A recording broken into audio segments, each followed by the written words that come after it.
Welcome to the Connected Mom podcast, where we love to have real conversations that hopefully help you to connect more deeply with God, more empathetically with your fellow moms, and more intentionally with your child. I am Becky Harling, your host, and today we are going to just have an amazing conversation because I remember when my husband Steve and I were raising 4 kids, and there were seasons where the house was clean, but there were also seasons where, the house was a wreck and I felt guilty and I wondered, can I ever get a grip on my house again?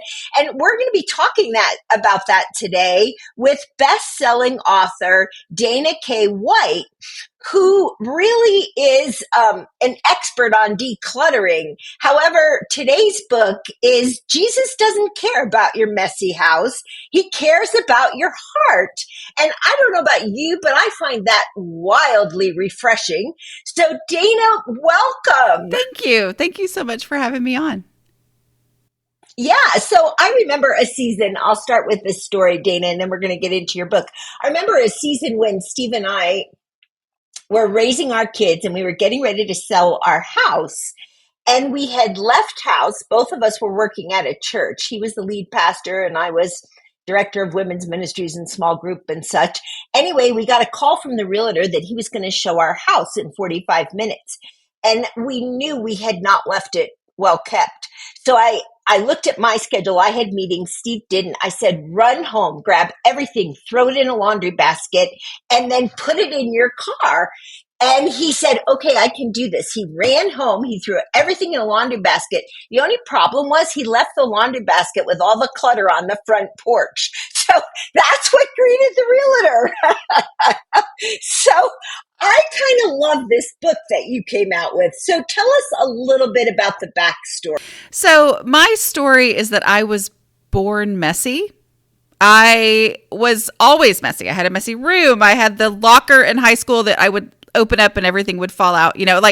I was just always messy. But I assumed that once it mattered to me, once I was a wife and a mom, that I wouldn't be messy anymore, because I just always thought, okay, it's because I'm busy. I have other focus, whatever. And then I became a wife and a mom, and especially as a mom realized, oh, it's even harder now. I had thought for some reason, if I'm going to stay home, what else do I have to do but clean, right? But it's even people who've been, neat and tidy their whole life tend to struggle once you have kids, right?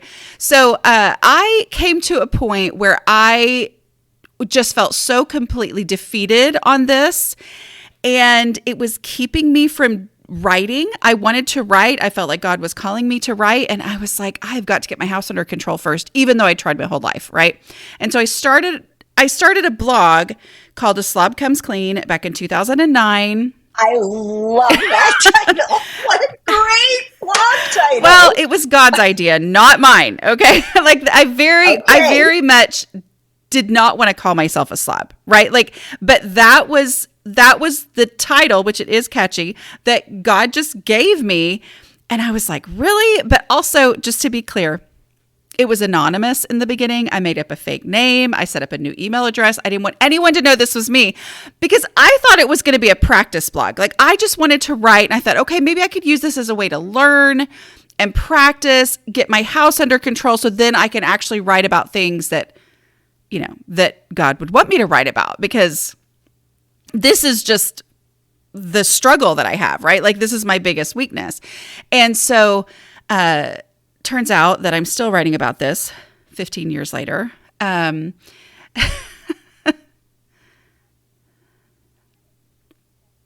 Yeah, right. I never thought this would be the thing because, like I said, in the beginning, it was anonymous. It was just me focusing. But what I learned was there are so many women who struggle the way that I did. But like me, they think they're the only ones, right? I did not know that anyone else felt like this stuff was as hard as I thought it was, right? Because you look at other people and you think, how do they do this? How do they keep things under control? How is it that I can, need to come over and get something from them and they just let me in and their kitchen's perfect and all? And I was like, I don't know how they do this. So I figured out how to do that, having no intention of teaching anyone anything. And then after several years of really getting my house under control and people starting to read the blog, they were like, you need to teach us how to do this. And so that was a huge shift for me into, really, God, like, this is the thing that you wanted me to write about all along. Like, that was shocking to me. Like, I had no idea that this was what he had designed. This is the reason he placed the desire to write in my heart, was for this. And I feel like this book is the culmination of that, right? Because Jesus is the only thing that matters. But if we're struggling so hard with something, it can feel so all-consuming that it's hard to see Jesus, right? Because we're so focused on why is this struggle just so all-consuming? Well, and there's so much I love about what you just said. I have a million questions going through my mind because I think, for starters, the shame piece, right? So moms especially look at other moms' houses and are like, how does she do that? You know, I also think, tell me what your thoughts are on this. I think those who are really creative sometimes have a really harder time being crazily organized, right? I mean, I had a son who was wildly creative and I could never get him to clean his. That is it. I mean, like, that is it. So when I started, like I said, I didn't want to call myself a slob, right? But because I had, and because it was anonymous, I was completely honest in a way that I had never been before, because nobody was reading it in the beginning, you know, and so I just felt like I'm just like, you know, and part of it was that I'd already called myself a slob, so there's nothing worse to say, and so I might as well be completely honest, right? And as I love that honesty. Right? Go ahead. It was not fun. It's still not fun to tell people what I do for a living, but what happened was that as people started reading it, because I did want people to read it, just nobody I knew, right? As people started reading it, I thought they were going to say, oh my word, you're a horrible mother. Get off the internet. I can't believe you're saying these things. And instead, people said, oh my goodness, me too. I think that way. I struggle this way. What you're saying is exactly the things that go through my mind, but I don't even know how to put it in words, you know? And in the beginning, back in 2009, when somebody left a comment on your blog, you clicked on their name and they had like a Google profile and you'd be like, who is this person? Because you're so excited somebody was reading, right? And what I saw is that the people who were saying, my brain works the way your brain works, were highly creative. I was a theater arts teacher, turned stay-at-home.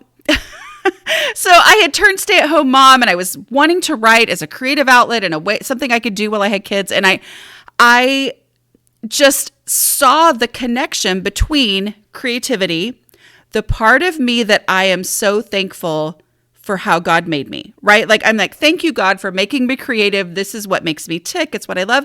But I saw that it was directly related to my struggles in my home. And when I saw that those two things were both how God created me, that freed me from that shame, right? Like, because the shame was holding me back because I kept trying to do what people said was supposed to work, but God made them differently. Yes, he did. I mean, I remember being a young mom, and okay, I used to get so intimidated by quote unquote personal organizers. And I remember having one in my home who I thought was just going to be my friend. And instead, she gave me advice on how to clean my stairs. And I was like, okay, this friendship is going to work for me. Because I felt so intimidated, you know? Yeah, exactly. And God created their brains to work differently. And it was not a mistake. He did not make a mistake when he made me to operate the way that I do. And when I took that shame away of like, why doesn't this work for me? And I said, okay, if God made me this way on purpose, there's a way. I just have to figure out the way that works for my brain and the way that I'm created. That, taking that shame away, is the thing that freed me to move forward. And I hear it from people all the time. They say the biggest factor in finally being able to change their home was realizing they're not alone. And realizing that they're not broken. And just that freedom to move forward in what does work is really powerful. Yeah. And so, the title of your book is Jesus Doesn't Care About Your Messy Home. And I love that title so much because a lot of us grew up hearing, well, cleanliness is next to godliness. But you and I both know that's not in the Bible. It's not in the Bible, and it's actually very dangerous because it's very easy to say, right? Like, and I get it. I don't blame anybody for saying that. I don't even blame John Wesley, who was the first one to say it, which I was so hoping it was Shakespeare. Like, I really was like, let it be Shakespeare that said this so that no. Of course, it's this famous theologian, right? And I know there was context there and everything. So I'm not making any kind of like major statement about that. I'm just saying it's one of those things that when you're a parent trying to get your kid to clean, it can just come out of your mouth, right? But it's a dangerous statement because cleanliness is not next to godliness. There is nothing we can do to bring us to God. It is what he has done to bring us to him, right? And so that realization is powerful. But, for the person who has felt legitimately closer to God by maintaining their home and keeping their home, that can be dangerous there too, right? Because your focus is not on the right thing. But then I'm coming at it from the angle of there are those of us who can't do it. And this is what I used to feel like. I have figured it out. But as I figured it out, I also figured out how much God doesn't care about it. You know what I mean? Like, he's like, you know what? I only wanted your heart. I wanted your heart. But for those who feel inept in this area, it's like, okay, well, if cleanliness is next to godliness, then I have no hope because I can't get this cleanliness thing down. I can't get my house under control. And so it's so important to take that and just say, why is this not true? It's not true because there's grace and there is nothing we can do to get us closer to God. It is only what he has done for us.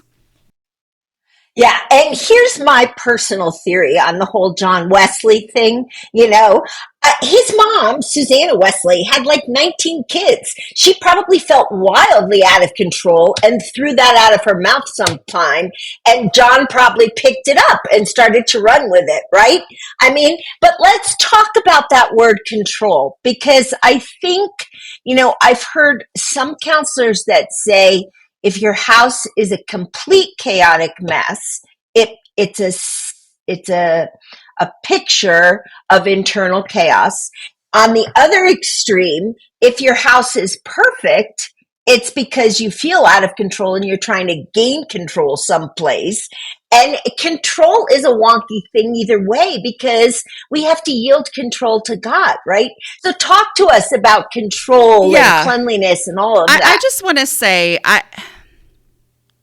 a lot of people are often saying that from their own perspective, right? So I think that can be absolutely true both ways, right?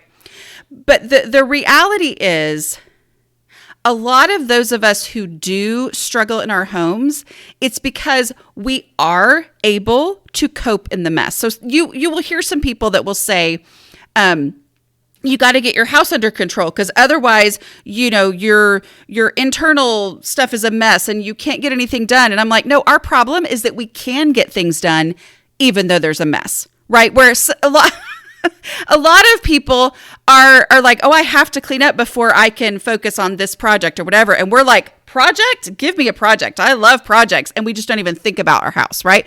Until all of a sudden it's so completely out of control that then we're stuck, right? So I think that the control thing is honestly a big theme of the book and it's my thing is I do love control, right? We all do. That's the root of so much sin, right? Is our wanting to be the one in control. And the cleaning feels like something I should be able to control, And so I think for some people, it's like, if I can control this, then I'm good.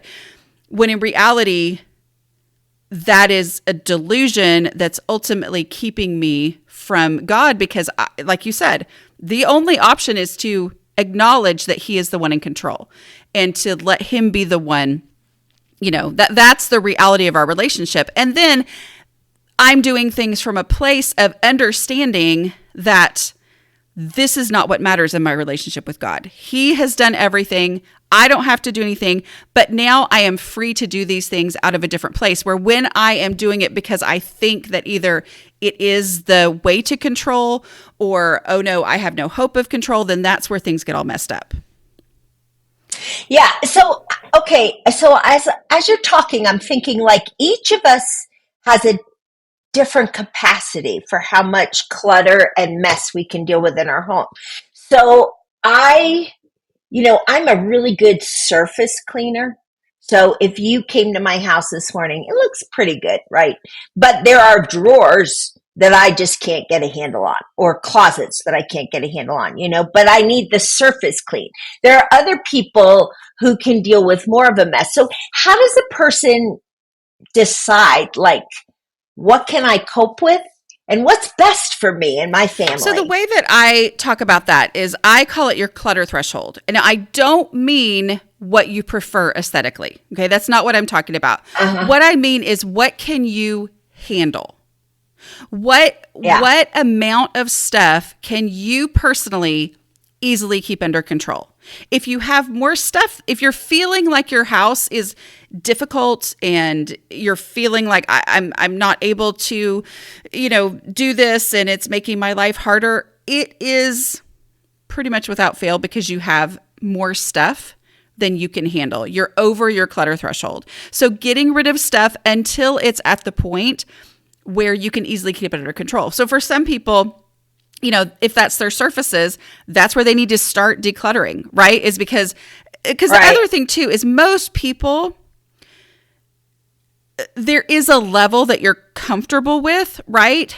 Until all of a sudden you're not like, I need to find things and there's piles everywhere, right? Like, so I don't like that. Even though I can function in it, I don't want it. And I do know that I don't want it. So I don't ever like to assume that, oh, they just like their house that way. No. It's often because I really can't. I don't know what to do about it. So I declutter those spaces. For you, if your surfaces are great and you are struggling with inside your cabinets, then it would be a matter of item by item going through those spaces and decluttering those until they get to the point where they consistently stay under control. Because that's the goal. Anything that consistently gets out of control is clutter. And if you want it to stay under control, then it needs to, have less stuff in it. That's brilliant. Okay, so you are now an empty nester. Yes, ish. I had one come back home. Ish. Yeah, he's what? Yeah, they always do that. I mean, they move out. That's just a thing, But yeah, and it's wonderful, right? Because we love our families. So, is it easier for you now that you're an empty nester? Oh, absolutely.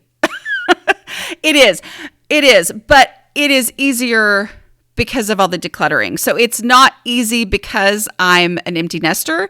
It's easier because I've decluttered so much over the years, right? Because I had this struggle when I lived alone. I had this struggle when we had no children. I had this struggle always, right? And so the answer is having less stuff. But yeah, I mean, there are fewer people to have stuff. Yeah, but at the same time, so 5-minute pickup is the key that I recommend to everybody. Like if you can do a 5-minute pickup, and when you do have kids at home, a 5-minute pickup times 5 people is 25 minutes worth of stuff being picked up. And like, you can make tons of progress in that time, right? But at the same time, that's my clutter threshold, right? Like if it's just me and my husband picking up for 5 minutes, then okay, I can't have as much stuff that gets out of place because we only have 10 minutes worth, when the two of us are combined. So there's really different seasons of life, right? Because, I remember the toddler season and the grade school season, and I would have the kids pick up about 15 minutes before my husband would get home, just because I knew it would be calmer than during dinner. But then I remember when I went through cancer, right? I didn't have the energy to stay on top of things. And so it was like, okay, this is just a season in my life. So for some moms out there, it kind of depends on the season, right? It does. And your clutter threshold changes for your season. So when you had cancer, you didn't have the energy to deal with things. So the best way to deal with that is to have less stuff, right?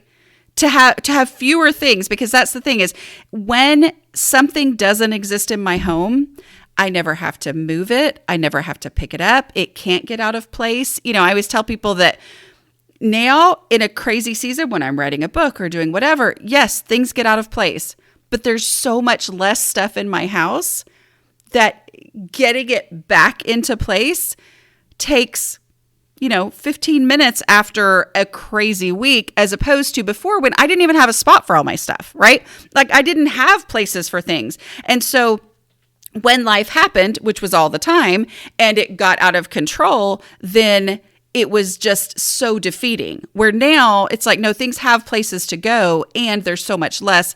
It can't get as out of control. Yeah. Okay. So let's talk about something that would be seemingly simple, but trips up a lot of moms. Let's talk about laundry. I mean, if you're in the thick of raising kids, it seems like the laundry is never done, or even if it's all clean, it never gets folded and put away. And then if it does get folded and put away, I mean, there's always random socks, right? So talk to us about laundry. Okay. Well, I will tell you that I do not say the same thing that most people who talk about this stuff say. Most people will say, oh, make it a daily thing, like do one load a day. I tried so hard to do one load a day. So in the beginning of the blog, I worked on a habit each week and I would try to get under control. Laundry was a habit I tried week after week after week after week, and I kept failing because what I would do, I would wash it, and then you can't just stand there and finish the task, right? So life would happen. I would get about, and the next day I'd be like, oh, that's right. I'm going to start a load of laundry because I'm going to do that every day. And I would go back and that same load from yesterday was still sitting there. And then I had to rewash it with some vinegar so that it didn't stink, right? And so I never made progress. And so what works for me and works really well, but people resist it so hard until they try it, is a laundry day. And the reason I do this is because I have a project brain. I love a big project. I love beginning, middle, end, be done. Laundry day lets me do that. Okay. So, but here's the key. You can't judge whether it works for you until the third laundry day, because the first laundry day is catching up. Like if you are behind on laundry, you have no idea, and I say this from experience, you have no idea what a week's worth of laundry is. And so people will tell me, oh, no, our family has this, this, and this. This is how much laundry. I'm like, if you're behind on laundry, you don't actually know. Like, and so the first laundry day is gathering every piece of dirty clothes in the entire house, making it into piles, and then working through those piles. The first laundry day could take an entire week if you're that behind and you're catching up, okay? But the key is that any newly dirtied laundry is not part of that laundry day, okay? So that newly dirtied laundry goes into the hampers or whatever you put your dirty laundry in, right? So when you finish that first laundry day, even if it takes from Monday morning to Saturday night, you do the second laundry day on Monday morning again, okay?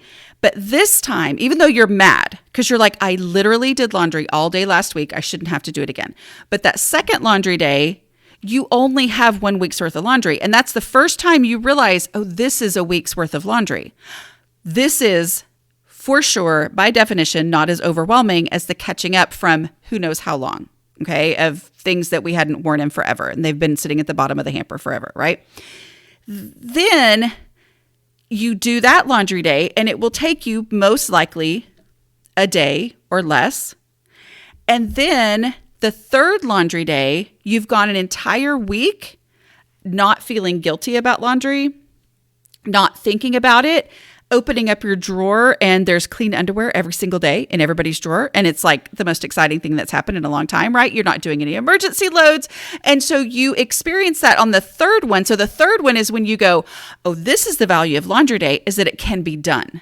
Like you can be done. Because people say, oh, there's no such thing as being done with laundry. And I'm like, actually, if you do a laundry day, there is such thing as being done with laundry day, with laundry. And there's so much value in that for my brain, right? To not have to think about it and to know for 6 days, I don't have to worry about this and feel guilty that I'm not doing laundry because we've got what we need. And I know that the next is going to be done on the third day. So I always tell people, give it the 3 weeks. It's really hard to do that, but you will find out if that works for you. Now, if a load a day works for you, that's what you should be doing. But if you've tried that over and over and you're like, I just can't get it to work, you need to try laundry day. Well, and so much of this, it seems, has to do with the way our brains are wired. I think of people who struggle with ADHD, right? So they start a project and they really want to finish that project, but then they go to do a load of laundry and they get distracted by another thing that's out of place. And, it's a whole thing that snowballs. But I think you touched on something towards the beginning about learning to thank God for the way you were created. And I think that's such a big skill for those of us, particularly who are women. It's something to be able to say, I'm content with who God created me to be, and I'm going to work with him. So there's another question I want to ask you. I've never heard this term before. You talk about trad wife. What even is that? TRAD wife. I don't talk about it. I'm just saying this is a thing that people are talking about, right? And so I don't want to claim it's a trend, and I honestly could ask my kids more and they would know more. But I know it's a trend. It's a buzzword that I'm hearing a lot. And it's the idea of, I want to just be a traditional wife. Like, I just want to be a stay-at-home mom, and I just want to be the traditional wife. Well, here's the reality. That was my dream, even though we didn't say trad wife, right? Like, I didn't know what that meant. That wasn't a thing in 1999 or whatever. But my dream was to be a stay-at-home mom. Like, that was my life goal, was to do that. And I was literally in the middle of living what I wanted to do. I wanted to have kids. I wanted to be at home. And it had literally never occurred to me that I would still be messy when I hit that point in my life, right? Like, because I am an intelligent person and I tackle things and I figure them out. And so I just assumed I'll figure it out when I get there. And then I was trying to figure it out and I couldn't do it. So the feeling of failure was not just, oh, this is hard. It's, wait a minute. This was what I wanted to do. This was what I assumed I was going to be good at and I was going to enjoy. And instead, I can't have a play date in my home without 2 weeks notice. Because my house was so bad. And so it was like, I was not able to do that thing. So the reason that we put that in the marketing, materials was, this is a trend. And what I know is that idea of, this is what I want to do and this is what it'll be like, and that won't be hard for me then, is often the thing that causes those of us who truly struggle to hit rock bottom, when we hit that point where we're like, oh, I'm here now and I still can't do this. There is no magical cure at some point to, oh, okay, this is easy now, right? Which when that's in the future, it's easy to be like, oh, well, once I hit that point in my life, then this will all be easy, right? Like, that's how life goes, is we think that that's going to happen and it doesn't, but there are real strategies to actually make it possible. And then, you go to church some Sunday and some very well-meaning pastor preaches on Proverbs 31 woman. And it just tells us that, in order to be a godly woman, our purse has to be clean, our laundry room has to be clean, our house has to be clean. And I'm like, what in the world? We accept that this is a poetic book, and we've kind of elevated her like some superwoman who can work outside the home, keep everything organized in the home, cooks like Martha Stewart, cleans and decorates. But it never talks about if her house is clean or not. Literally, there is not a single thing in that chapter that talks about being clean, organized, anything. What it does say is that she's very hardworking. And people assume that people assume that a messy house is only a result of laziness. That is not true. I would work and work and work, and my house was constantly a disaster. And so it was like, this makes no sense that I am working this hard and my house is a disaster. I wasn't working on the right things. I didn't know what I didn't know. And so there is a way to keep your house under control, but it is not a result of laziness necessarily. Obviously, there could be that, but that is not an equation. It's not an equation that laziness equals a messy house, or that a messy house is because of laziness. And so we assume that, but it never says what her house looked like. And the reality is that the people who struggle with this, like we talked about in the beginning, are highly creative and tend to be very driven, successful women, just like her. Like when I read the description of her, it feels so familiar to me. It sounds like the people who I am working with. Right? It's the people. Okay, but do you make your own clothes like she did? I just have to ask. I'm just going to tell you, like that type, like when I wanted to be a stay-at-home mom, I absolutely thought I was going to be making our own clothes. I tried that too, and then I gave away my sewing machine when I started to write books because I'm like, this isn't working for me. But I collected and collected. I collected all the things I needed to be crafty and to make my own this, that, and the other. I cloth diapered. I did all the things that I was, and nobody was cloth diapering at that point, but I wanted to do all of those things. So yes, that is exactly my target audience. They're the people who have all that stuff in their house for all the things that they want to do, but then they've brought in so much of that stuff that it's keeping them from doing the things that they want to do because they don't have the room to set up a sewing machine, and they don't have, all of this works together. Yeah. I just love this book so much, and I love your heart. So we are pretty much out of time, but I've enjoyed this so much that I just keep going. But what I want you to do is, would you tell our listeners, first of all, where they can get a hold of this book, and then kind of give them a closing thought, where they can get in touch with you? Are you still doing your blog, Confessions of a... Okay. So give us all that information. Okay. So you can find me at aslobcomesclean.com or danakWhite.com. Either one, they redirect there. I have a blog. I don't really write on the blog as much anymore, but I have a podcast and a YouTube channel. And books are wherever books are sold, and hopefully in your local library. You can always request it in your local library if that's an issue for you, finances. But my number one takeaway would be to say that accepting that this is how your brain works is not accepting that this is how your house has to be.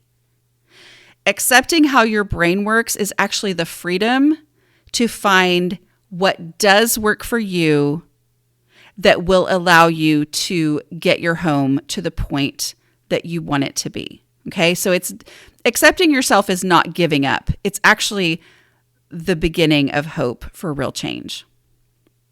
Mm-hmm. Mm-hmm. I love that. And at the end of the day, like the book says, Jesus cares more about your heart than your home. And so again, friends, the title of the book is Jesus Doesn't Care About Your Messy House. He cares about your heart. And we have been talking with author Dana K. White, and I hope you'll look her up on YouTube. We'll make sure we have your YouTube link in our show notes, Dana, and the link to your blogs and your website. And I hope you'll get this book and get the other books that Dana has written, because I think they're going to help you. You know, there's so much guilt in motherhood. And we here at The Connected Mom, we don't want you to feel guilty. We want you to pursue Jesus, and we want you to pursue relationships with other moms. And when you look at other moms' houses, if they look better than yours, that's okay. You be you, and you accept the way God's made you. And so I hope you're going to join us next week again for another episode of the Connected Mom podcast. And Dana, it has been so wonderful to have you here with us. It's been practical. It's been a fun conversation. And I hope, friends, that you walk away blessed today. So thanks for joining us. And hey, if you liked this episode, would you please like us and suggest to your friends that they follow the Connected Mom podcast as well? Thanks so much. And we'll be back next week with another episode.